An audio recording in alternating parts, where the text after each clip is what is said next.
majelis ini dengan lafaz basmalah bersama-sama. Bismillahirrahmanirrahim. Untuk selanjutnya, waktu sebelumnya kami aturkan kepada beliau Bapak Ustaz Dr. Adi Soleh Syarif Usman. Terima kasih. Bismillahirrahmanirrahim. Assalamualaikum warahmatullahi wabarakatuh. Alhamdulillah nahmaduhu wa nasta'inuhu wa nastaghfiruh wa na'udzu billahi min syururi anfusina wa min sayyiati a'malina may yahdihillahu fala mudilla lahu wa man yudlil fala hadiya lahu. Asyhadu an la ilaha illallah wahdahu la syarika lahu wa asyhadu anna Muhammadan abduhu wa rasuluhu la nabiyya ba'dah. Allahumma salli wa sallim wa barik ala Muhammad wa ala alihi wa ashabihi wa tabi'ahum bi ihsanin ila yaumiddin. Qala Allah ta'ala fi kitabil karim, a'udzu billahi minasyaitonir rajim, ya ayyuhalladzina amanu ittaqullaha haqqa tuqatih wa la tamutunna illa wa antum muslimun. Hadiratil kiram wal muhtaramin jamaah Miftahul Jannah ingkang kawula hormati, alhamdulillah kanthi nikmatipun Allah ingkang kathah kita saged makempal malih wonten majelis kita ingkang sae menika. Mugi kanthi kembalipun kita wonten majelis menika estu badhe nuwuhaken ridhanipun Allah. Amin ya rabbal alamin. Dalu menika kawula badhe matur mau membicarakan tentang mencintai Islam sepenuh hati. Mencintai Islam sepenuh hati. Ini terkait dengan sikon kita yang sekarang. Memprihatinkan sekali kita sebagai muslim, sebagai warga negara, sangat memprihatinkan dengan kondisi kita. Yang demikian ini memang sudah dikondisikan oleh yang di sono-sono, bukan hanya di Indonesia, di dunia gitu.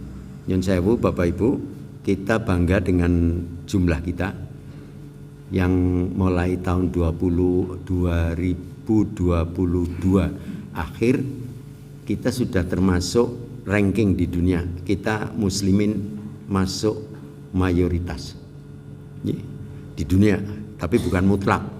Jadi separuhnya sudah lebih, artinya kita lebih banyak. Tapi kalau di Indonesia, menurut sensus terakhir, bangsa kita berjumlah hampir 270 juta. Alhamdulillah tambah akeh. Dan Islam kita kurang lebih 230 berapa itu kemarin, kami lupa, 236. Berarti kita mayoritas. Mayoritas di bumi Nusantara. Tapi kita tidak bisa memberi warna. Ini yang jadi permasalahan kita. Nyun sewu, kalau kita membeli beras di pasar sak karung, biasanya ya ada katutan gabah kali watu nggih. Katutan bukan dicampur bukan, tapi katutan. Karena apa? Di sana di selipan itu kan kadang-kadang disuntek, dimester, batunya katut. Lalu gabah ya karena mesinnya tidak begitu bersih mungkin. Tapi kalau sudah sampai di rumah kita lihat mestinya yang terlihat ya tetap beras. Nggak mungkin gabah nggih. Nah ini yang terjadi di bumi kita. Kita mayoritas ning sing katon gabahe. Nggih. Mungkin karena pinter banget gabahe nggih. Tapi kalau panjenengan setuju dengan alasan ini, ya paling apa? Banget pintere gabahe, berarti ngakoni kalau berasnya bodoh. Gitu? Berasnya sing bodoh. Ngaten nggih. Punya aturan di dalam Islam. Satu contoh seperti surat Yasin yang surat apa? Al-Baqarah 255 ayat kursi yang terakhir itu. Jadi kita tidak boleh memaksakan untuk Islam. La ikraha fiddin. La ikraha fiddin, tidak bisa kita memaksakan orang untuk memeluk Islam. Tidak boleh. Mau kafir-kafir, mau Islam-Islam tidak apa-apa.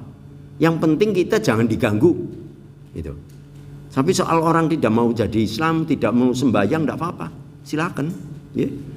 Ini agama saya. Gitu. Jadi sekali lagi kita di samping ada itu, tapi yang lain kelemahannya adalah lemahnya kita dalam akidah. Itu yang membuat kita ini seperti ini. Sekarang kita mau bertanya, tapi tidak usah dijawab, cuma dijawab di hati, nggih. Dijawab di hati aja. Apakah kita yakin kalau agama Islam kita ini sudah benar, sudah bagus?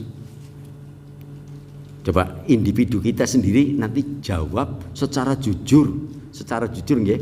Bukan karena ya kudune kaya kowe mboten kudune. Niki jawabannya kita. Apakah kita semua individu muslim yang terutama yang hadir di sini sudah yakin kalau agama Islam kita ini agama yang benar, yang bagus? Jangan-jangan ada agama lain yang lebih bagus loh. Nah ini kan kita perlu bertanya pada diri kita. Padahal Allah sendiri berfirman di dalam satu ayatnya surat Ali Imran. Surat Ali Imran ayat 19. Inna dinna indallahil Islam. Sesungguhnya agama di sisi Allah Islam. Kalau teorinya kita yakin, kita semua udah yakin benar. Islam adalah agama ini. Lalu dikatakan dinul qayyimah. Jadi agama yang lempeng, yang lurus. Kita ndak ada perbedaan kasta, ndak ada. Misalnya agamanya saya, karena saya sudah tua ya mungkin diringankan yang gini-gini. Kalau agamanya orang-orang muda ndak ada. Sama.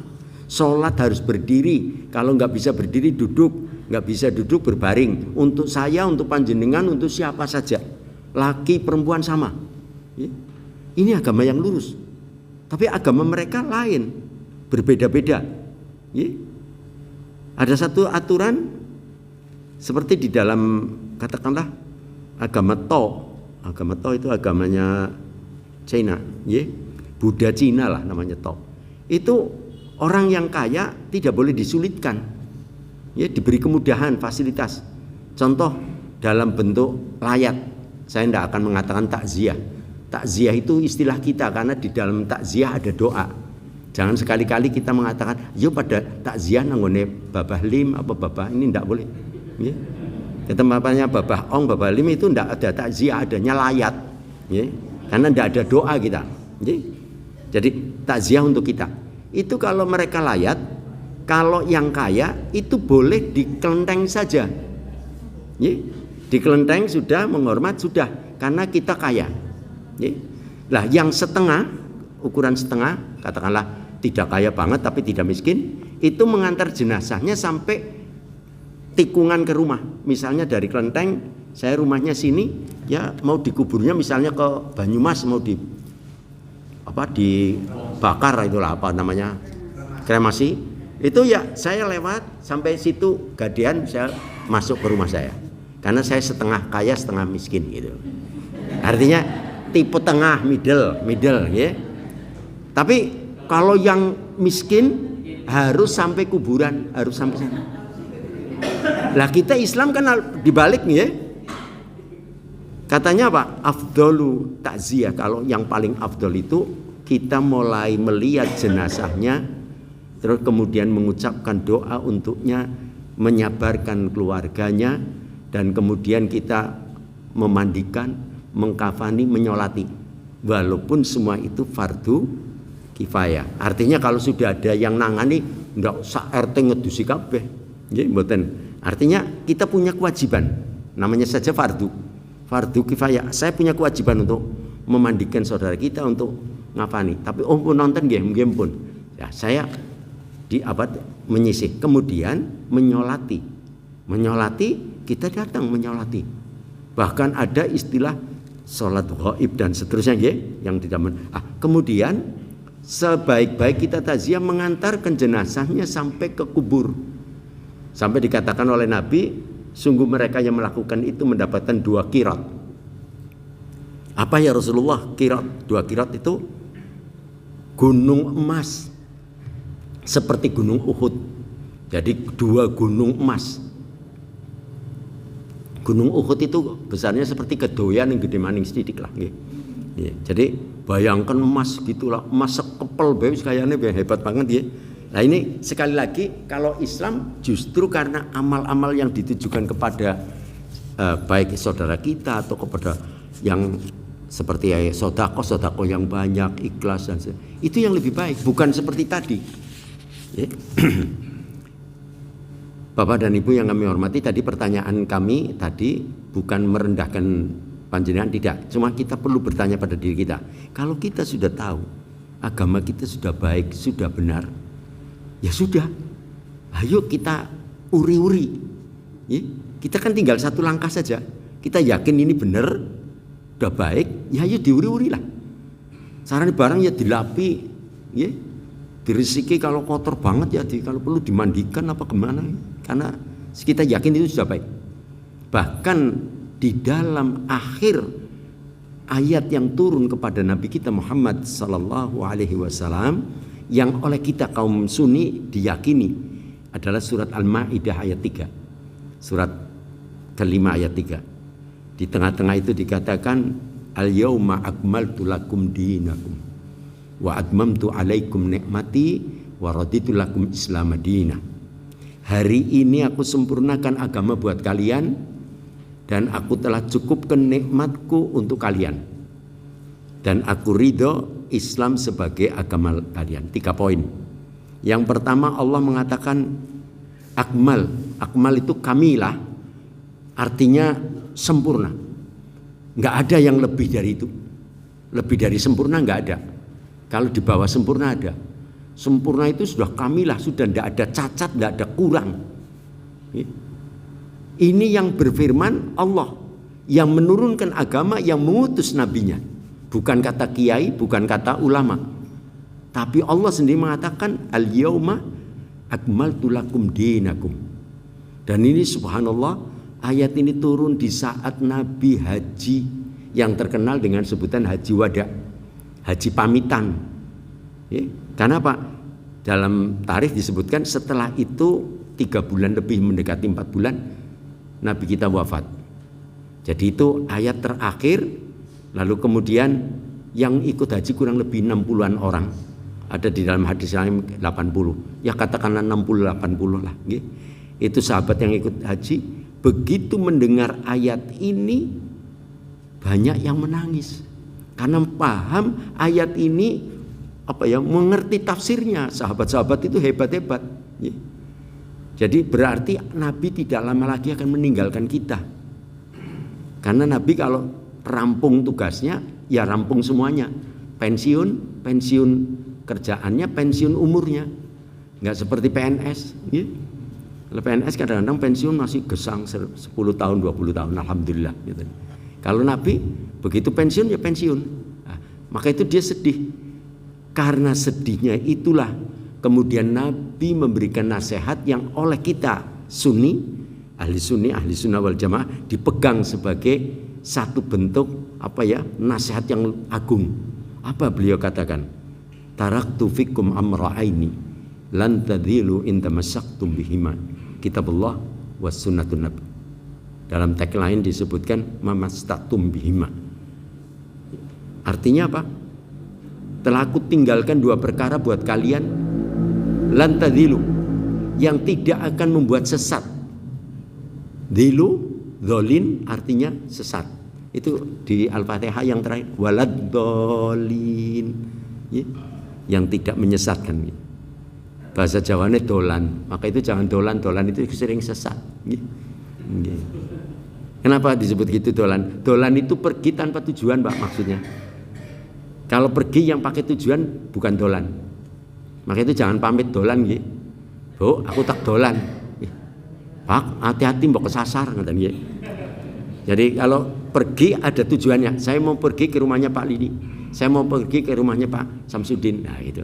Jadi ada tujuannya, alamatnya. Sekali lagi, lan tadilu, tidak akan tersesat kita. In tamassaktum bihima, sekiranya kamu pegang keduanya. Keduanya itu apa? Yaitu kitabullah was sunnatun nabi. Kitabullah artinya Quran. Sunnah Nabi ya sunnah, termasuk di dalamnya hadis, perkataan beliau, perbuatan beliau. Ya. Nabi kadang-kadang mengucapkan bilisan dengan lesannya, kadang-kadang dia melakukan perbuatan yang namanya semuanya kedua-duanya sunat. Sunat itu jamak dari sunnah beliau. Dan ini dua ini yang kita pegang. Lalu bolehkah kita belajar kitab? Boleh. Kitab itu buatan ulama, bukan buatan Nabi dan bukan firman Allah yang terus langsung dibuat kitab. Yang dibuat kitab ya Quran itu. Dan membuat kitab atau menuliskan firman Allah itu setelah Nabi wafat. Pada waktu Nabi masih sugeng, nggak ada Quran mushaf seperti yang kita punya ini. Mboten nonton. Sejus napa setengah juz, mboten nonton. Adanya Pak, tertulis di dinding-dinding Ka'bah, ada yang ditulis di kulit, ada yang ditulis di rumahnya masing, bahkan kebanyakan hafid hafal. Justru waktu Abu Bakar menjadi khalifah, Umar yang mengusulkan. Umar ini luar biasa. Ya. Istimewanya Pak, Umar bin Khattab apa? Ini memang diambilkan dari doanya Nabi, ya Allah, berikan kepadaku seorang sahabat dari kalangan mereka, maksudnya dari kalangan yang belum jadi Islam, yang akan membela Islam dengan kekuatannya dengan. Ternyata dikabulkan doanya Nabi, masuknya Islam Umar bin Khattab. Beliau sampai dijuluki apa?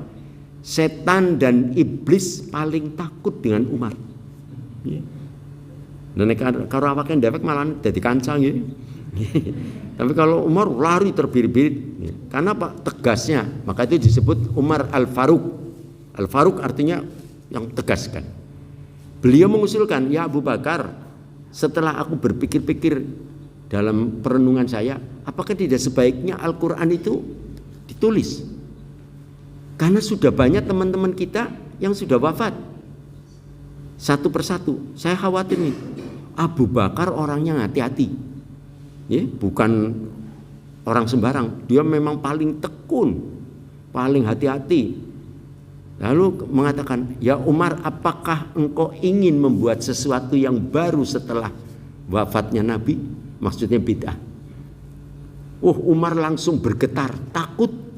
Bukan takut kepada Abu Bakar, tapi takut dengan ucapan itu, bid'ah. Karena bid'ah itu dolalah. Yang dolalah, udkhulu finnar.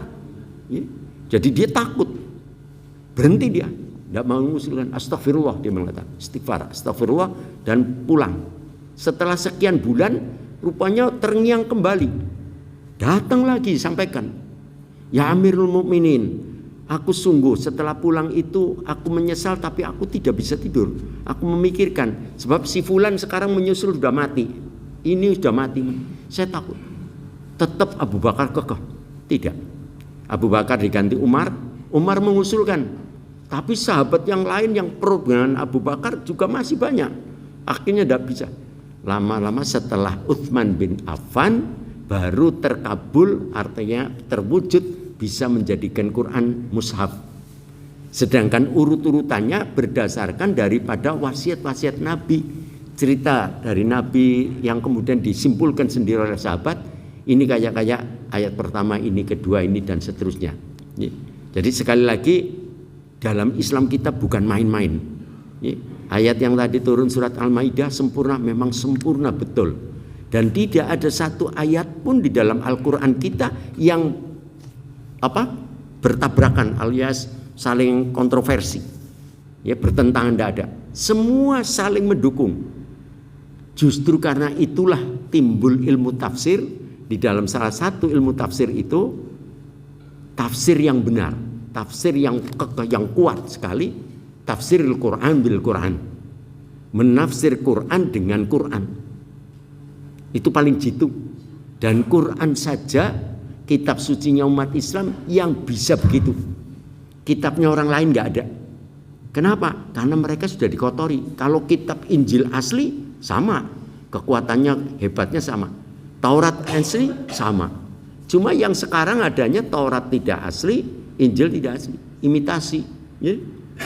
Yang asli hanya Quran. Kenapa kok Quran bisa begitu? Karena memang ada jaminan dari Allah Subhanahu wa taala. Ibu bapak bisa nanti presani di surat Al-Hijr ayat 9. Inna nahnu nazzalna dzikra wa inna lahu lahafidun. Aku sendiri yang menurunkan Al-Quran, adzikra nama lain Quran, dan aku sendiri yang akan menjaganya. Insya Allah Al-Quran dijaga. Tidak. Jadi kita sekarang bangga. Satu, bangga dengan Islamnya itu benar. Islam sudah kamilah, komplit. Mau tanya apa saja bisa menjawab. Quran sampai yaumul akhir itu janji Allah.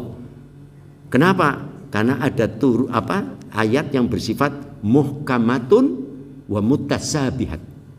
Di dalam surat Al-Imran ayat 8 ya, disebutkan bahwasanya dua model ayat di dalam Al-Quran.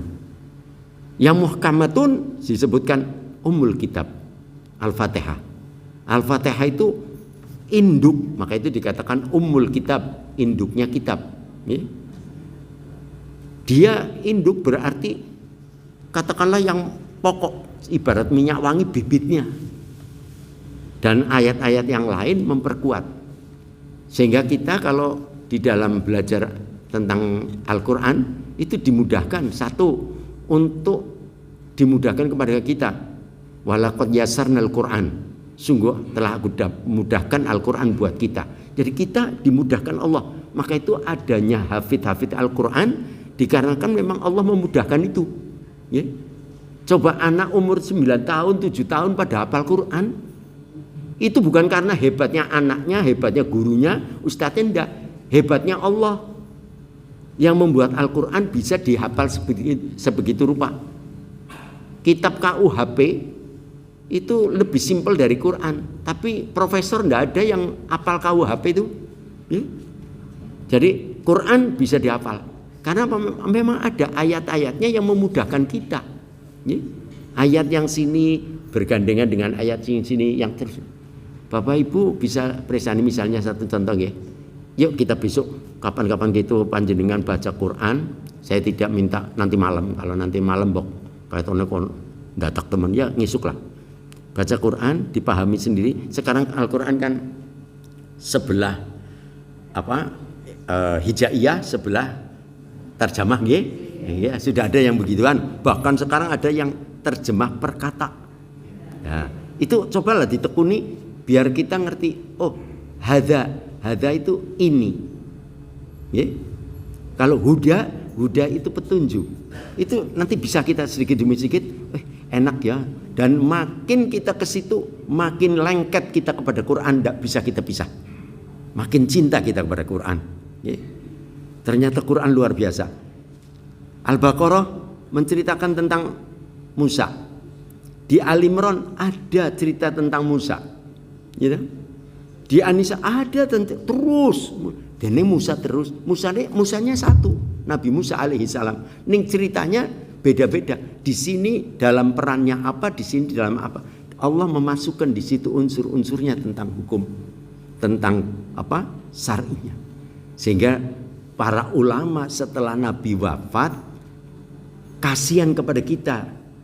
Tabi'ut ini pinter-pinter sekali membuat kitab-kitab. Ya. Kitab-kitab itu apa? Milah-milah. Ibaratnya ibu, ini ada bumbu. Setelah saya lihat, oh ini ada kencurnya, ada jahenya, ada garamnya. Lah terus saya bikin kitab yang seperti ini namanya garam, yang seperti ini namanya kencur, yang seperti ini namanya laos dan itu. Jadi bukan berarti ulama lebih pintar dari Nabi, ulama lebih pintar daripada Allah, enggak. Justru dia menolong kita karena kelemahan kita membuat kitab-kitab. Maka itu ada ilmu setelah itu, ilmu fikih. Itu, lalu ketemu ada ilmu akhlak. Ini itu tadi memisah-misahkan bumbu-bumbu tadi, dipisah-pisah supaya kita jelas. Ya. Ilmu fikih artinya paham. Ya.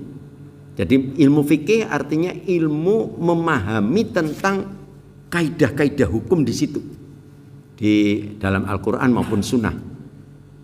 Dan ini yang membuat ulama hebat. Saya pernah membaca satu biografi satu ulama. Itu seperti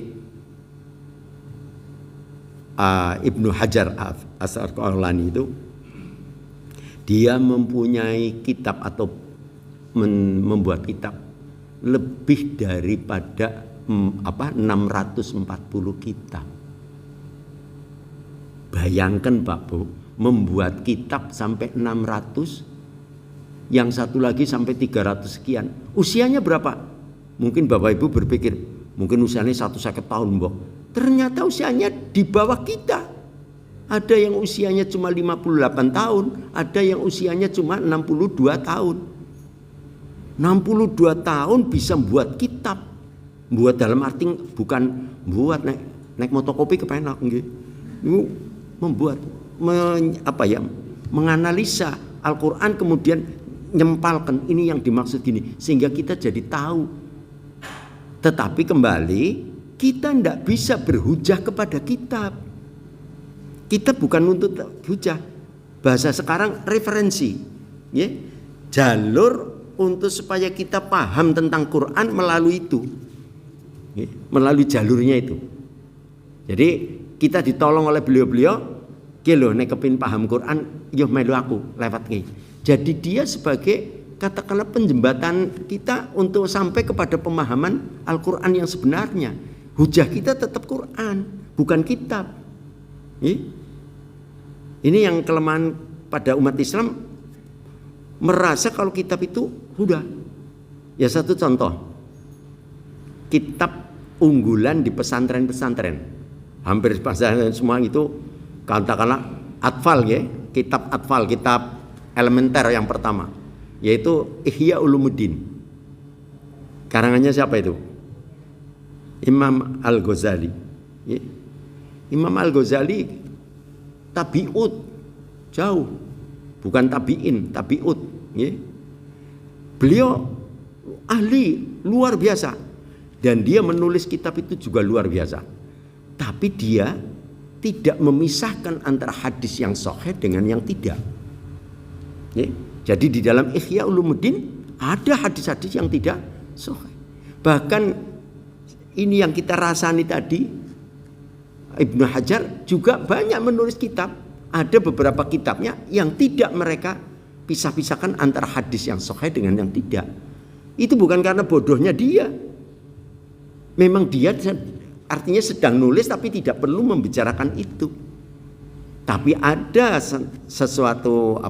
seseorang dari beliau-beliau ini ada yang kemudian mensarah itu menteliti tentang ini, lalu kemudian memilah-misahkan. Ya. Yang ulama-ulama terakhir zaman sekarang seperti Nasaruddin Al-Albani, itu dalam hadis dia ahli hadis, akhirnya memisah-misah hadis mana yang sahih, mana yang ini maudhu, mana yang hasan, dan terkenal dia ahli hadis sampai mempunyai tentang kitabnya memisah-misahkan ini. Kembali lagi Bapak dan Ibu yang kami hormati, kita harus bangga punya Quran seperti itu yang hebat, dan sampai beberapa ahli di luar Islam begitu membaca, seperti seorang dari Perancis itu dia belajar sampai 8 tahun di Iskandaria dekat Mesir, dekat Kairo di Mesir. Maksudnya cuma mau belajar bahasa Arab, tidak mau jadi Islam atau mau nekuni. Tapi setelah bahasa Arab kemudian dia membaca Quran, langsung terbetik di dalam hatinya, ini tidak karangan manusia. Manusia tidak mungkin bisa ngarang kayak gini. Jadi orang di luar Islam begitu menyentuh Quran, yakin kalau ini bukan buatan manusia, wahyu Allah. Ya. Jadi kalau sekarang kita yang sudah lahir di tengah-tengah Islam kok terus tidak bangga dengan Islam, tidak bangga dengan Al-Quran, ya keliru. Ini kelirunya di mana? Mungkin selama ini kita cuma mengenal membaca, ya. Bahkan ada yang kayak setengahnya bertanding. Kemarin puasa alhamdulillah saya khatam 7 kali. Jenengan pinter, kula ping 4, sing siji maning aku ping 11 lho. Kayane medeni teman nggih. Iya. Itu ulama-ulama dulu mengatakan, jangan mustajilun kamu membaca Quran, jangan tergesa-gesa. Ya, jangan tergesa-gesa. Karena yang kita baca kalam Allah. Nabi bersabda di dalam suatu sabdanya, fa inna asdaqal hadithi kalamullah. Dan yang paling benar dari seluruh perkataan yang ada di seluruh alam ini perkataannya Allah. Kita menggunakan bahasa Indonesia, bahasa Melayu sampai menyebut itu firman. Dan orang tidak boleh menggunakan istilah firman. Saya nggak boleh matur dengan jenengan. Saya pernah berfirman nggih. Wah, enggak ada. Firman hanya untuk Allah. Raja ya tidak. Raja bersabda. Nggih. Firman itu hanya Allah. Karena memang asdaqul hadits atau perkataan yang paling benar. Tidak ada sedikit pun dari Quran yang tidak benar. Nggih. Rodo bener mboten nonton. Sebab nek konten rodo bener berarti ana rada salah. Itu di ayat-ayat pertama surat Al-Baqarah nggih. Setelah alif lam mim dalikal kitabu la raiba fi.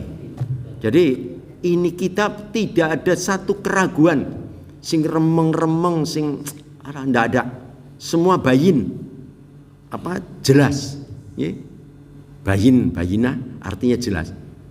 Kita harus bangga Pak Bu dengan Quran kita bangga dengan agama kita. Yuk kita uri-uri. Di dalam satu sabda firman Allah di dalam surat Al-Imran surat ketiga ayat 31 Allah berfirman, "Qul in kuntum tuhibbunallaha fattabi'uni yuhibbukumullahu wa yaghfir lakum dunubakum wallahu ghafurur rahim." Ini ayat luar biasa sekali buat kita. Dikatakan Allah berfirman kepada Nabi kita supaya bicara kepada kita. Seolah-olah kalau bahasa kita, Muhammad, kayak diomongi umatmu. Kul, katakanlah Muhammad, kepada siapa? Kepada umat. In kuntum tuhibbunallah, sekiranya kamu memang benar-benar cinta kepada Allah. Kita ini ditanya, apa betul-betul cinta kepada Allah? Tadi yakin kalau itu agamanya Allah sudah benar. Cinta kita kepada Allah, fattabi'uni, ikutilah aku, kata Nabi. Jadi kita kalau cinta kepada Allah harus ikut Nabi. Kalau tidak ikut Nabi, tidak cinta. Ikut Nabi itu yang disebut dengan mutaba'ah atau itba'. Dan ini oleh para ulama fikih tadi terus dikunci untuk bisa syaratnya ibadah kita diterima oleh Allah. Itu syaratnya satu adalah ikhlas, memang ditujukan pada Allah. Yang kedua mutaba'ah, itba', mengikuti Nabi. Jadi kalau ada ibadah, saya ikhlas betul ibadah kepada Allah. Karena di dalam surat Al-An'am itu 162 itu dikatakan inna sholati wa nusuki wa mahyaya wa mamati lillah. Saya lillah. Lah terus niki ibadahe napa? Niki kula ngarang dewek. Allah dadi, nggih. Ibadah ndak ada ngarang sendiri. Ibadah harus mengikuti Nabi saja. Nabi merintahkan gini ya, mintakan gini ya. Tidak ada kata lain bagi kita kecuali apa? Sami'na wa ata'na. Saya mendengar, saya taat. Nabi mengatakan begini ya. Salah satunya apa? Sallu kama ra'aitumuni sholli. Salatlah kamu seperti kamu melihat aku salat. Ya sudah, kita salatnya kayak Nabi. Salatnya kayak Nabi apa? Kuncinya satu. Khusyuk, tumakninah. Dua-duanya ini sudah kita dapat belum? Kadang-kadang khusyuk, kadang-kadang tumakninah. Ya, bisanya tumakninah itu tadi karena kita mengerti bacaannya. Tumakninah nek dijawakaken mat-matan. Mat-matan itu. Ibu bapak nate dahar nggih. Dahar terus dimataken. Ih, ana rasa jaene lho. Nah, karena dimataken. Tapi nek asal blong terus malah ditakoni wis madang burung klalen. Dimataken mboten blang-blong nggih. Jebulane wis enteng 7, ngoten ya. Jadi sekali lagi dimatakan, membaca juga dimatakan. Itu di dalam Al-Fatihah misalnya. Itu kan baiat kita nggih. Alhamdulillahirabbil alamin. Segala puja dan puji hanya untuk Allah. Artinya di situ kita tanamkan saya tidak berhak menerima pujian, menerima puja, sanjungan apa itu dan segalanya, tidak ada hak. Nggih. Maka itu setiap kita tidak akan kuat disanjung. Pada suatu ketika kita akan jatuh. Maka itu jangan menyanjung pemimpin. Kasihan, nanti pemimpin kita akan jatuh. Nggih. Karena memang tidak kuat. Manusia itu bukan tempatnya. Nggih. Mungkin di antara Bapak Ibu bisa merasakan nggih, ini dalam kejiwaan. Bung Karno diajari oleh Haji Umar Said Cokro Aminoto dalam keislaman. Dari Haji Umar Said Cokro Aminoto itu mengajarkan pada Bung Karno tentang Islam. Sampai kemudian pada suatu ketika Bung Karno ditanya, kenapa kalau kamu bicara kok banyak orang mendengarkan? Dulu yang pada sepuh-sepuh ini ngalami Pak Bung Karno nggih. Itu kalau Bung Karno mau pidato besok tanggal Agustusan, wah tukang servis radio penuh. Kono nggondani. Soalnya apa radionya kena pada pating kresek, nggih, rusak. Oh, mau mendengarkan. Wibawa sekali. Kenapa? Ternyata dia belajar dari Cokro Aminoto tadi. Katanya Pak, kalau enggak dipanggil kamu, kalau dipanggil oleh protokol, ini yang akan disampaikan oleh ini setiap manusia bergetar loh Pak, walaupun sekecil apapun.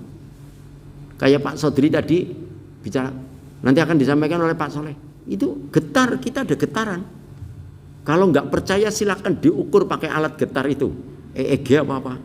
Getar hati kita, nggak kuat kita menerima pujian. Apalagi kalau MC ini nambahi Al-Mukarrom, keleru-keleru ra Al-Mukarrom malah nonton malih sing nyambut sama Al-Muharram. Ya untung saja Muharram itu artinya baik suci nggih. Tapi pengertian orang yang tidak ngerti kan, wah dia kiai sing haram gitu berarti ya. Itu dipuja itu tidak kuat kita, ya.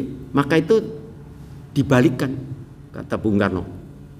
Aku mengangkat nafas kemudian aku baca Bismillah. Bismillah itu apa? Zikir. Zikir itu Bismillah, Alhamdulillah, Allahu Akbar, Subhanallah, itu kan zikir semua. Waktu kita dipuja, kita angkat nafas, kita berzikir. Kalau zikirnya Nabi Sulaiman gimana? Hadza min fadli Rabbi liyabluwani ashkuru am akfaru wa man syakara yaskuru li nafsihi wa man kafara fa innallaha haninun karim. Jadi sekali lagi kita tidak kuat dipuji. Nabi Sulaiman saja nggak kuat. Padahal Nabi Sulaiman itu nabi yang diberikan anugerah luar biasa. Dikatakan oleh Al-Quran, Nabi Sulaiman minta kepada Allah, ya Allah berikan kepadaku sesuatu yang tidak akan diberikan kepada orang lain, baik sebelumku atau sesudahku. Dikabulkan sama Allah. Jadi mukjizatnya Nabi Sulaiman nggak ada pada kita, pada nabi lain. Dia bisa mengundang angin. Kalau hawane panas orang usah pasang AC, ya, langsung anginnya diundang. Maka itu kita kalau layangan dulu kan tiru-tiru, jadi tak dening sing soti yang ngundang angin. Anginnya ya teka temenan ning bukan karena sing sot kita, memang teka dewek karepe dewek. Dan ini cerita ini Pak, sampai Afrika saya tanya. Di Tanzania saudara saya di sana priwe ngundang angin, ya nganggo singsot, ditidu itu ada. Berarti benar-benar tekan Nabi Sulaiman le marahi we. Nggih. Tapi kalau Nabi Sulaiman itu memang bisa mengundang angin, bahkan bisa ngereh makhluknya Allah yang lain, jin, nggih. Ifrit itu diperintah oleh dia. Air bisa dikendalikan. Ini air di daerah Gombong mengalir ke selatan nggih. Itu kalau Nabi Sulaiman habis rekreasi ke mana? Subuk kepingin balik ngau ketek perintah banyu balik ngalor. Ya. Jadi sekali lagi orang sehebat itu waktu dia menggerakkan pasukannya itu nanti dibaca di rumah surat An-Nahl. Ya. Di dalam surat An-Nahl. Itu cerita itu mulai dari yang 19 sampai 40 berapa itu. Nanti Nabi mengatakan ayo kita berangkat ke mana misalnya ke Purwokerto. Begitu ngomandokan pasukannya ke Purwokerto gitu, itu semut-semut yang ditambak Sumpyuk sudah dengar malah memerintahkan, maaf surat An-Naml bukan An-Nahl, An-Naml nggih. Surat An-Naml. An-Naml, semut artinya. Itu semut itu memerintahkan pada anak buahnya, semut pada mlebu kabeh ngurek sebab mbok kepidek pasukane Sulaiman. Ngaten. Nabi Sulaiman mendengar kalau ada semut yang mengomando gitu. Coba kalau bayangkan kalau Nabi Sulaimane kula nggih, kae semut wae karo nyong aja kae gitu nggih. Nabi Sulaiman tidak begitu mendengar semut itu bicara gitu, dia langsung tarik nafas dan mengucapkan hadza min fadli rabbi liyabluani. Ini adalah fadilah dari Allah untuk ujian buat saya. Askuru am akfaru, apakah aku bisa bersyukur atau aku malah tambah kufur. Nah kita tidak bisa kalau istilahnya dipuji kok senang. Maka itu surat Al-Fatihah itu kalau dipelajari, ya Allah, orang rampung sebulan Pak Bu nggih, itu nikmat betul itu. Jadi mulai ayat-ayat 1 pantas ini dijadikan umul kitab. Surah Alhamdulillahirabbil alamin Ar-Rahmanir Rahim. Segala puja dan puji kepada Allah, lalu yang Maha Penyayang lagi Maha Penyayang. Tidak ada kasih sayang yang lebih tinggi dari Allah. Sehingga Allah berfirman di dalam sebuah hadis qudsi, rahmatku mendahului murkaku. Rahmatnya Allah itu mendahului murkanya. Jadi tidak murkanya dulu, tapi kalau kita umatnya, kita makhluknya, murkanya dhisik sing nggo pengarep. Nggih. Engko nek suwena maaf, aku hilaf, kelalen. Alah. Nggih. Jadi kalau Allah tidak, rahmatnya dulu, maka itu kita tidak usah putus asa kepada sesuatu, karena rahmat Allah meliputi alam semesta raya ini. Bahkan dikatakan dari rahmatnya itu sampai-sampai anak sapi yang baru lahir itu tidak terinjak oleh winie. Panjenengan pernah memperhatikan sapi, kerbau, kambing nglairaken? Begitu nglairaken mboten ngaya dukun bayi nggih. Mboten klower ceprot tiba ora didek nang biyunge. Lah biyunge ki sekolah nang ndi soal kayak kuwe nggih. Ini karena rahmatnya Allah. Artinya Pak, rahmat Allah sampai ke situ. Bukan untuk kita manusia, tapi sampai ke binatang sendiri. Yang lebih hebat lagi, macan yang buas, singa yang buas tidak menerkam anaknya. Padahal pada rasanya dagingnya kayaknya pada lembok. Kucing tidak akan menerkam kucing kecil, tapi menerkam tikus. Jadi ini semua rahmatnya Allah kepada kita, kepada alam semesta raya. Itu dari surat Ar-Rahman surat Al-Fatihah, Ar-Rahmanir Rahim. Maliki yaumiddin. Engkau adalah raja di yaumul akhir. Yaumiddin, hari agama. Artinya hari kiamat besok yang berlaku hukum agama. Yaumiddin. Ini memberi gambaran kepada kita, tidak ada kekuasaan apapun yang sekarang kita sedang ribut-ributnya, besok tidak ada gunanya. Yang ada peraturan Allah, karena Allah lah yang menguasainya, Maliki Yaumiddin, raja di. Jadi undang-undangnya undang-undang Allah. Kalau begitu, apa itu undang-undang Allah? Ya ini yang kita sekarang sedang pelajari Quran dan Sunnah. Itu yang akan berlaku. Lah kita rugi kalau besok sampai mati, sampai di sana nggak ngerti kita. Islam, nggih kula nggih wong Islam. Lah terus nggih mung melu-melu tok, ngoten. Repot kita kalau begitu, nanti kita rugi. Sebab yang dipakai di sana ini. Itu sama saja nyun sewu. Kita punya ijazah, namanya ijazah SD lah. Sing ketone sepele SD. Lah, kita sudah berangkat. Ternyata di sana kita bangga-bangga. Jenengan, saya S1, S2, S3, S apa maning. Jebulannya sing kanggo temriko ijazah SD. Lah padahal jenengan wis suwiyah banget. Bunang di lumbiet tak delenang di lemari. Kayak di pangan rayap. Ini kan kecewa betul kita. Menganggap sepele jebulannya sing kanggo niku. Yang terpakai hanya tentang agama kita. Itu yang kita sering dengar dengan istilah syariat. Syariat Islam, syariatnya Allah itu yang berlaku besok. Syariat undang-undang lain, peraturan peranatan lain nggak akan terpakai. Itu hanya dipakai di dunia saja. Bar dunia rampung, orang kanggo kabeh. Termasuk nyun sewu partai, organisasi, apa maning peraturan gubernur, peraturan bupati, peraturannya RT, alah wis ora kanggo maning, nggih. Jadi yang terpakai peraturannya Allah. Maka itu sekarang kita hidup tinggal beberapa tahun lagi. Mau berapa tahun lagi sih, Pak? Bu? Ning kayane 100 tahun maning ya medeni nggih. Nanti jadi mumi malahan. Nggih. Nah ya sekarang misalnya sudah 30, 40, ada yang mungkin yang 30. Kalau 100 kan 130 wis kayak mumi, nggih. Apalagi yang sudah seperti saya, lambu jadi apa? Jadi kita berapa tahun lagi yang ternyata tahun-tahun yang kita lalui di dunia ini kecil sekali. Sebab apa? Dibandingkan kondisi di sana, khalidina fiha abadan. Kondisi sepanjang masa, tidak ada hari. Nggak ada hari lagi sudah. Wis dawa banget. Pramila kalau kita berpikir tentang itu luar biasa. Kembali lagi kepada Al-Fatihah tadi sampai kepada ihdinas siratal mustaqim. Ya Allah, tunjukilah kami jalan yang lurus. Jalan yang lurus itu apa? Yaitu dinul Islam, agama kita. Imam Qurtubi juga Ibnu Katsir menerjemahkan tentang nikmatnya Allah yang banyak di dalam surat Al-Maidah tadi. Wa atmamtu alaikum nikmati, dan telah aku cukupkan nikmatku untukmu. Itu beliau mentafsirkan yang dimaksud nikmat yang tersempurna itu tadi adalah agama Islam. Juga di Al-Fatihah kita diulang lagi di dalam surat yang terakhir.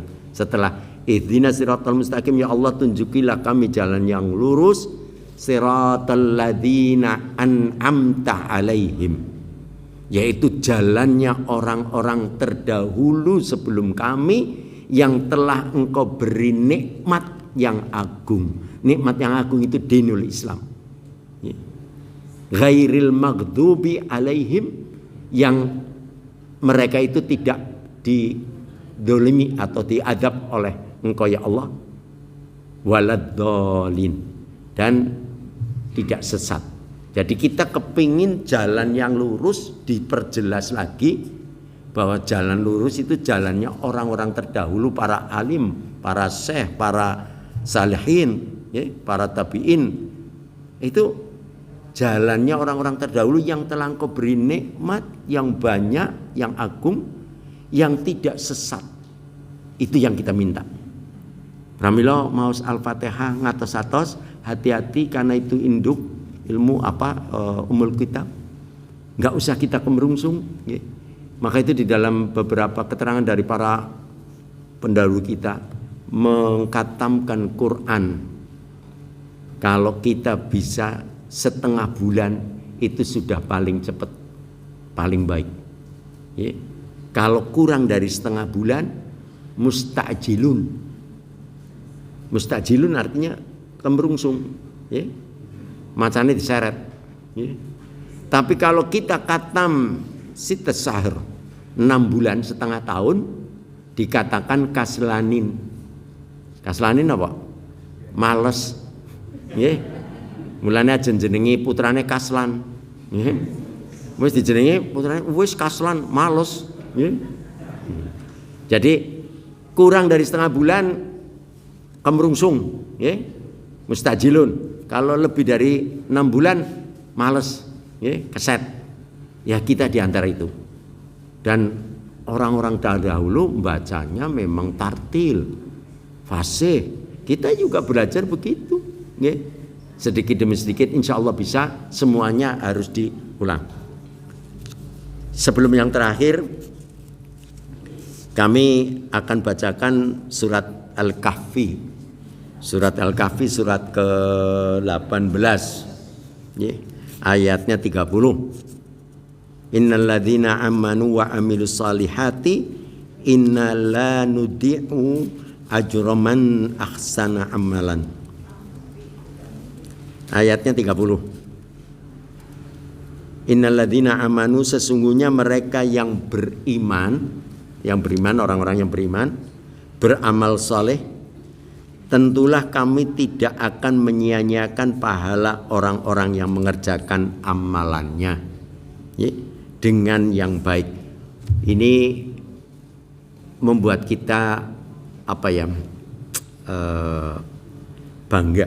bangga sekaligus mantep lah.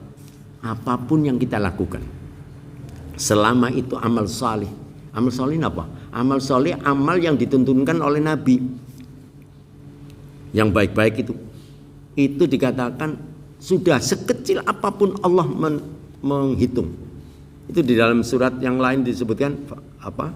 Faman ya'mal mithqala dzarratin khairan yarah wa man ya'mal mithqala dzarratin syarran yarah. Jadi sebesar apapun zarah. Zarah itu Ibnu Katsir menafsirkan debu. Mungkin zamannya beliau yang paling kecil debu, ya. Tapi kalau kita sekarang mungkin netron, ya, lebih lembut dari debu. Dan mungkin zaman anak turun kita nanti yang ke berapa ndak tahu, mungkin buah apa. Maka itu terjemahannya yang benar, zarah itu artinya benda yang terkecil. Yang terkecil zaman kita apa? Zaman anak kita beda lagi. Pokoknya yang paling kecil. Ya. Jadi sekali lagi, yang kayak apapun kecilnya, asal kita niati itu amal yang saleh, tercatat di sisi Allah. Dan itu tidak ada yang bisa menghapus, kata Allah. Karena sudah aku bukukan, kata Allah, di mana? Di Lauhul Mahfuz sana. Jadi jenengan tidak usah bingung. Amal sedikit pun sudah langsung nempel di sana. Ya. Umpamanya istilah sedekah, 2.000 pun nempel. Ya. Asal jangan diungkit-ungkit. Sudah banyak tapi diungkit-ungkit. Kene koran nyong kayaknya orang bisa kayak gini. Wah, hilang kabeh. Ya.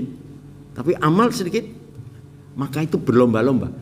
Dikatakan di dalam sebuah hadis, kalau kamu ingin mendapatkan rahmatnya Allah, mestinya kamu harus cinta kepada orang-orang yang suka kepada Allah atau yang cinta kepada Allah.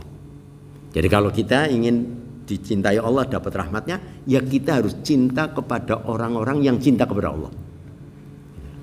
Dan orang yang cinta kepada Allah tadi adalah orang yang banyak beramal saleh. Jadi orang yang beramal saleh itu yang dicintai Allah. Ya kita gabunglah dengan mereka. Maka itu sering-sering datang saja ke majelis taklim, karena insya Allah majelis taklim orang-orang yang saleh yang kepingin dicintai Allah. Allahumma amin.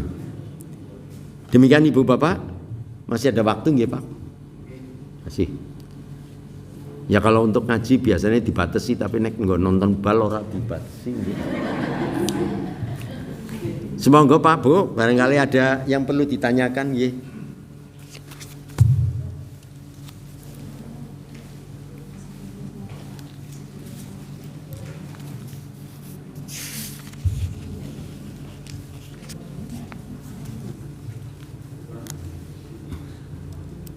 Monggo, monggo.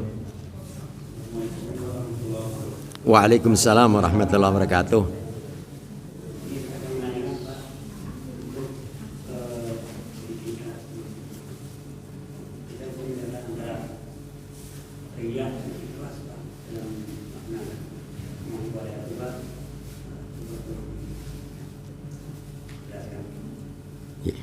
Riya dan ikhlas ya.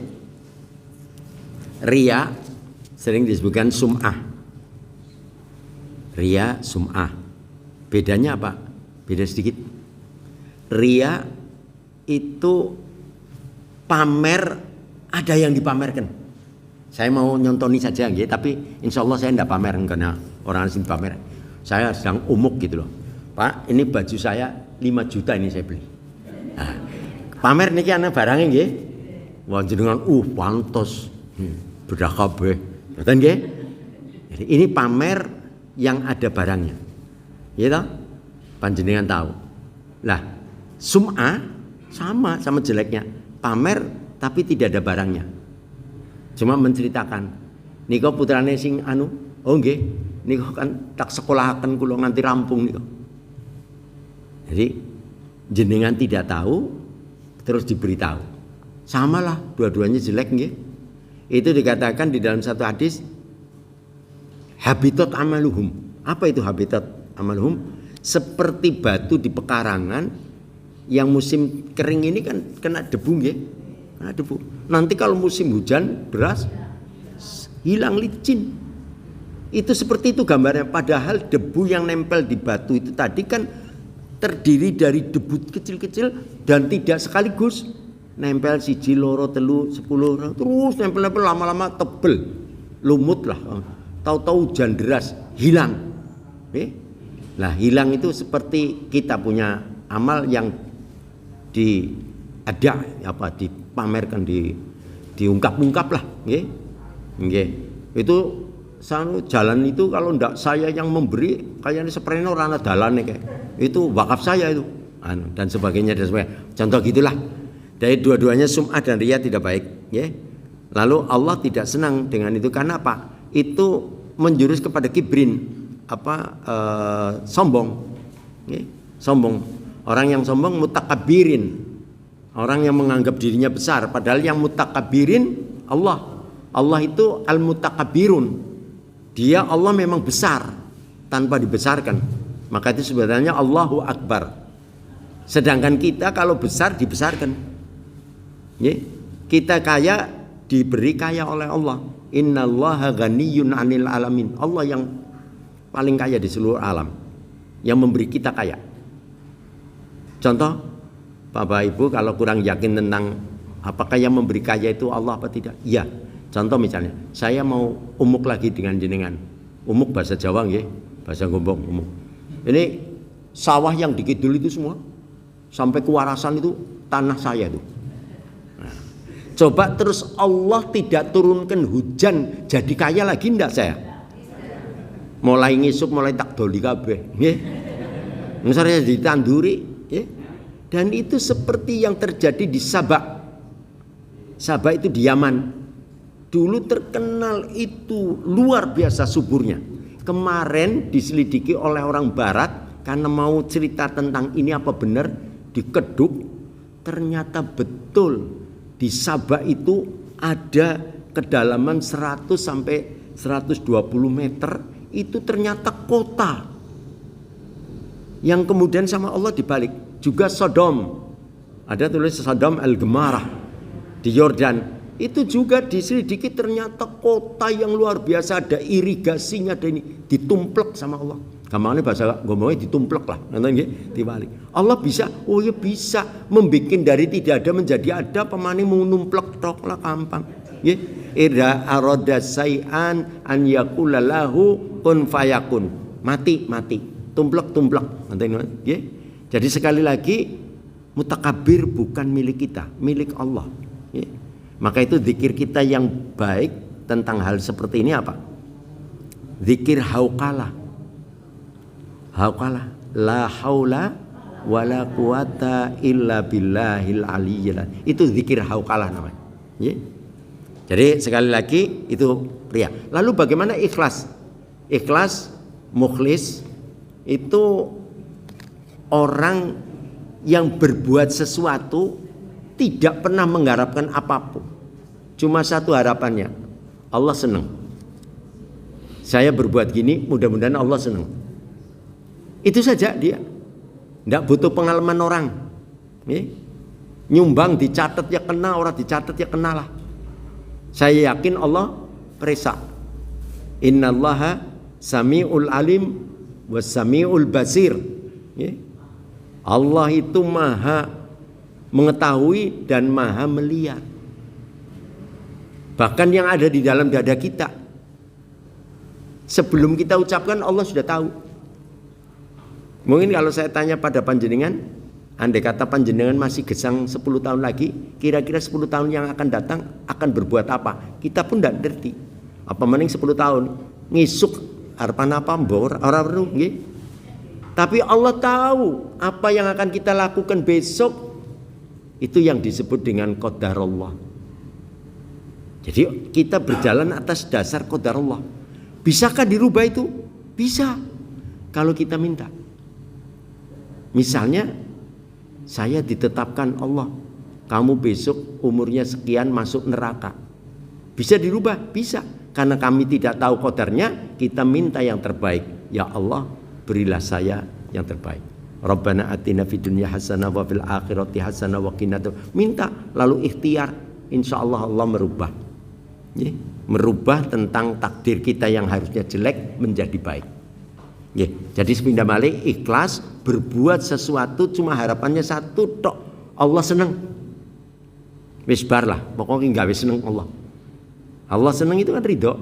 Ya, udah itu saja. Itu orang mukhlis. Ya. Jadi sekali lagi kalau ikhlas benar-benar terus sering digambarkan ada maaf saja orang yang menerjemahkan atau mentafsirkan tentang ikhlas itu seperti orang yang sedang tongkrong, wah, maaf saja nggih, di WC kemudian plung, wah itu ikhlas. Itu bukan ikhlas, itu lega, nggih. Jadi beda. Terus jangan menerjemahkan agama dengan kata-kata atau tentang perilaku yang kasar, yang kotor. Agama kita sakral, suci, ya? Fitrah. Jangan diistilahkan begitulah, ya? Ya, pernah terjadi di Gombong ini, ya. Jadi tidak boleh itu menerjemahkan gitu. Terjemahannya atau mentafsirkan memberi analogi yang baik. Ikhlas itu bukan itu. Ikhlas tadi gambarannya menurut bikin senang Allah. Pokoknya saya berbuat begini, yang penting saya mengharap Allah senang kepada. Dah, itu aja. Nah, kalau yang senang ya sudah dibilangkan. Satu contoh, Allah paling senang kalau kita ini ngopeni anak-anak yatim, anak-anak miskin, yaitu orang miskin. Itu senang. Bahkan Nabi di dalam satu sabdanya, besok orang yang mengopeni anak yatim, besok dengan aku di surga sampai menunjukkan tangannya. Artinya bersama Nabi. Nabi jelas tempatnya surga. Lah kalau kita bilang ngisep Pak Soleh karo aku, ayo alhamdulillah. Ngoten nggih. Jadi dua-duanya kan artinya Allah senang banget kepada seseorang yang memelihara anak yatim. Juga ada lagi, Allah paling senang dengan pemuda yang hatinya selalu terpaut dengan masjid. Biasanya pemuda bukan di masjid, nang patrol, nang dalan ngoten nggih. Nggih. Lha kok nang masjid betah temen seneng. Wah itu berbahagialah anak muda yang begitu, nggih. Sebab Allah senang. Nah, ini yang kita kejar biar Allah senang. Ngaten Pak nggih. Jadi sekali lagi ikhlas itu berbuat sesuatu yang tidak ada pamrih apapun. Pamrihnya cuma Allah. Kalau pamrih sama Allah tidak salah. Tapi pamrih yang tidak baik adalah dengan orang. Dan itu bikin kecewa. Percaya mboten? Saya mau ngaji tadi. Kengko aku ngaji lah nang Wisma Surah. Engko biasane jamaahnya penuh. Tahu-tahu ndak penuh. Kan kecewa. Nggih. Maka itu jangan gantungkan sesuatu kepada selain Allah. Kalau Allah ndak kecewa. Nggih. Tapi selain Allah bisa bikin kecewa. Ngatani Pak Bu? Oke. Ada lagi? Monggo Pak. Waalaikumsalam warahmatullahi wabarakatuh. Untuk laki-laki wajib sholat berjamaah di masjid. Yang saya tanyakan, apabila laki-laki sholat di rumah, pengertian saya kalau wajib di masjid kan berarti kan dosa di rumah Pak. Tapi kenapa ada satu pahala? Kalau yang di masjid berjamaah 27. Tolong dijelaskan dengan. Jadi gini, ini ada ikhtilaf ulama tentang wajibnya sholat berjamaah untuk laki-laki di masjid ya. Kalau sholat berjamaah dengan ganjarannya ada dua, disebutkan dalam hadis 25 derajat, yang satu lagi 27, ya 27-25 samalah, nggih. Artinya dua hadis itu memang menyebutkan beda, 27 derajat 25. Artinya derajatnya tinggi kalau berjamaah. Lalu kemudian sholatnya laki-laki lebih afdol dijalankan di masjid, ya, kecuali sholat sunnah. Ya. Dalam hadisnya dibalik memang. Sesungguhnya sholat untuk kita afdolnya di rumah, kecuali untuk maktubah yang wajib di masjid. Ya. Lalu untuk putri dibalik, afdolnya di rumah. Ya. Bahkan ditanya Nabi, afdolnya di mana? Fidarkum. Darkum itu pekarangan. Kalau dulu rumahnya orang-orang dulu, ini rumahnya mbah. Terus bapak kita di sebelah sana, paman di sebelah sana, bibi di sebelah sana, terus nanti berkembang lagi cucunya. Nah, satu komplek ini keturunannya Bani Hasim, Bani Umar, ini sebutannya. Ini Bani Hasim, itu Bani Umar, itu Bani. Nah ini yang dimaksud darkum itu satu kumpulan rumah-rumah itu. Jadi perempuan afdolnya sholatnya di darkum, di tempatnya misalnya Bani Hasim ya nanggone Bani Hasim, nggih, nanggone Bani ini Umayyah di sana.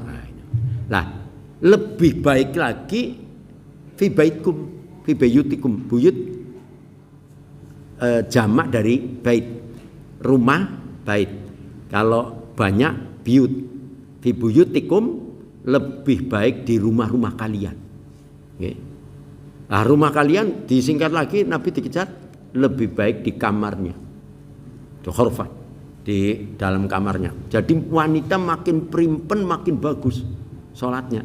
Nah, tapi bukan berarti kalau seperti kalimat-kalimat seperti ini juga ada di dalam masalah fikih Jumat, wanita tidak wajib sholat Jumat, tidak wajib, tapi bukan dilarang. Jadi tidak wajib tidak sama dengan dilarang. Tidak wajib artinya dia itu kalau mau sholat ya boleh, tapi tidak, dia tidak dosa. Nah, laki-laki tadi sholat di masjid lebih baik daripada di rumah. Lah sekarang kita bagaimana sholatnya kita kalau di rumah? Boleh kalau misalnya ada udzur, ada apa, misalnya ada orang tua di situ perempuan, mbah, putri, ibu kita, kakak perempuan kita, kepingin berjamaah dengan kita, ya kita sholat di situ. Makmumnya ibu kita ini lebih baik, gitu. Tapi tidak terus semuanya begitu, tidak. Ya. Sekali tempo kita ngimami beliau-beliau, lalu kita ke masjid. Nah di masjid kita dapat hasanah banyak. Ya.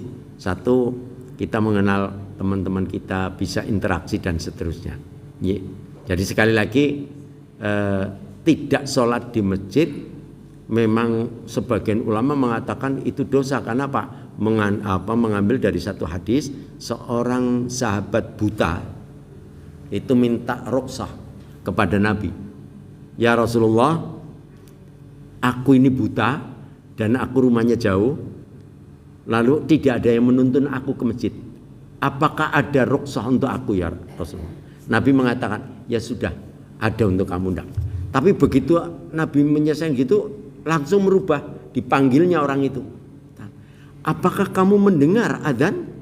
Oh ya, aku mendengar. Wajib untuk kamu datang ke masjid. Nah atas dasar ini orang berpegang itu. Dan memang dari pendapat-pendapat ini yang banyak yang menetapkan adalah wajibnya kita datang ke masjid untuk laki-laki. Tapi sunnahnya afdolnya di rumah. Sunnah apa saja, termasuk qobliyah, ba'diyah. Nah, tapi kalau tahiyatul masjid, ngitan masjid. Jenenge tahiyatul masjid. Lah, yang memberi nama tahiyatul masjid itu siapa? Kita. Nabi tidak memberi. Nabi cuma mengatakan sholatlah 2 rakaat yang ringan. Bahkan karena pentingnya sholat ini, ada urgensinya. Nabi sedang khutbah, ada sahabat datang langsung duduk dibangunkan, sholatlah kamu.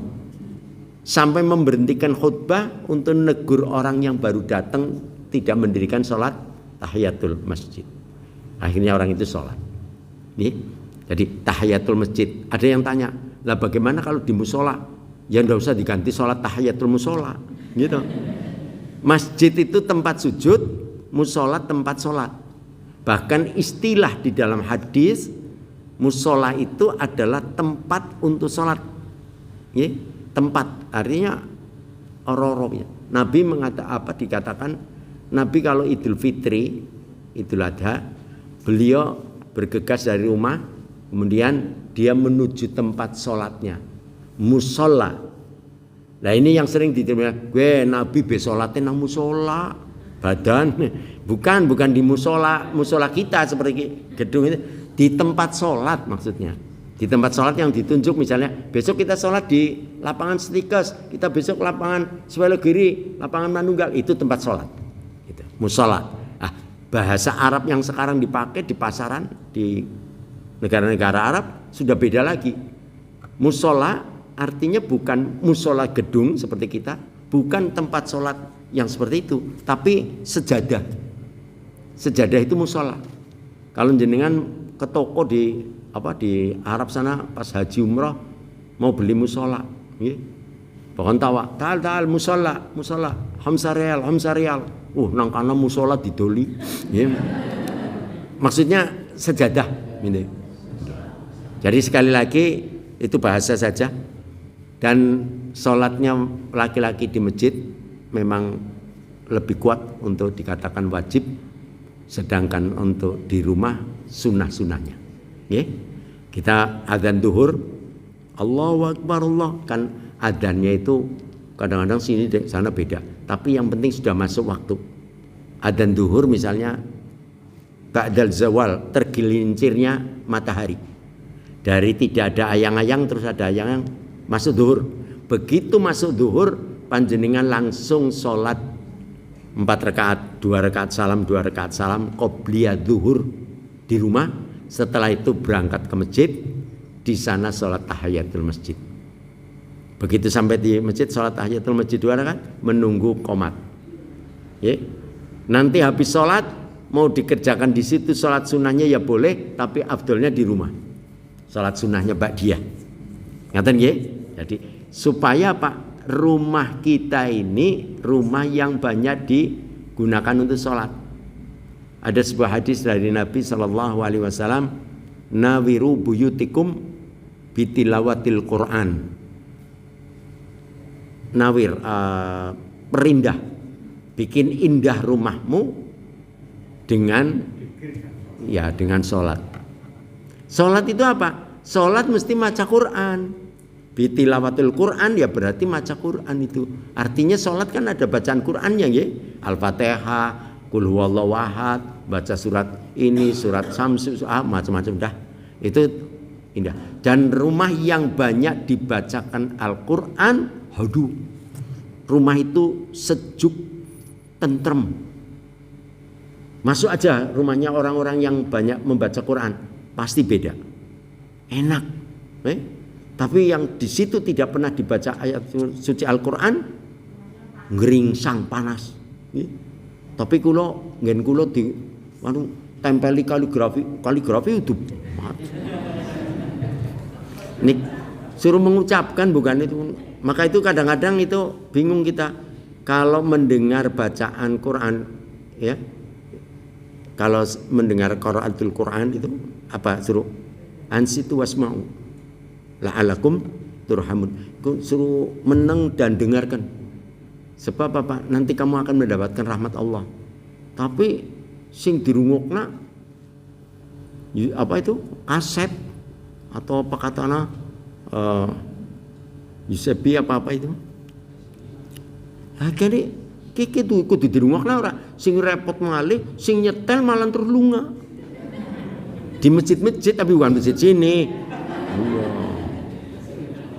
Habis nyetel malah lunga. Aduh, ana maning sing terus adus. Lah kita orang lain suruh dengarkan dia malah nyetelnya keras sekali. Padahal apa? Sahabat-sahabat Nabi kemarin kita bahas di Kauman itu dalam fikih Jumat. Sahabat Nabi ada yang bergegas masuk ke masjid waktu hari Jumat enggak siki. Ibarat sekarang jam 10 jam 11. Supaya apa? Bisa melakukan sholat intidhar. Sholat menanti imam. Habis datang ke masjid sholat tahiyatul masjid, habis sholat tahiyatul masjid sholat intidhar menanti imam 2 rakaat salam, terus berdiri 2 rakaat salam, kesel mandek zikir, nanti menyatu lagi. Ada yang bisa sampai 12 rakaat beliau Berarti 2 salam 6 kali. Ada yang sampai 8 rakaat, ada yang sampai 4 rakaat. Lah sini malah tidak, karena coronge wis diserokna banget, ngrungokna tekan omah khotbahe. Teka-teka wis banggen wis aduh masyaallah. Itu sunnah siapa? Mbo melu sunah siapa lah. Jadi ndak pas, sudah banyak yang ndak pas. Ayo kita dandanilah melalui pengajian-pengajian gini ngaten. Ngaten nggih Pak? Cekap napa? Cekap. Kalau tidak cekap besok kita lanjut. Ngaten. Bapak dan Ibu yang kami hormati, banyak kekurangan kami sendiri yang melakukan, untuk itu kami mohon maaf, dan mudah-mudahan panjenengan memaafkan kami. Yang demikian itu kami munajatkan pada Allah Subhanahu wa taala, mudah-mudahan menjadi wasilah turunnya maghfirah Allah kepada kita. Astaghfirullahaladzim li wa lakum, dan sekiranya ada kebaikan, ada benar, semuanya milik Allah yang dianugerahkan kepada kita sekalian. Alhamdulillahirabbil alamin. Wa akhiran, wassalamualaikum warahmatullahi wabarakatuh.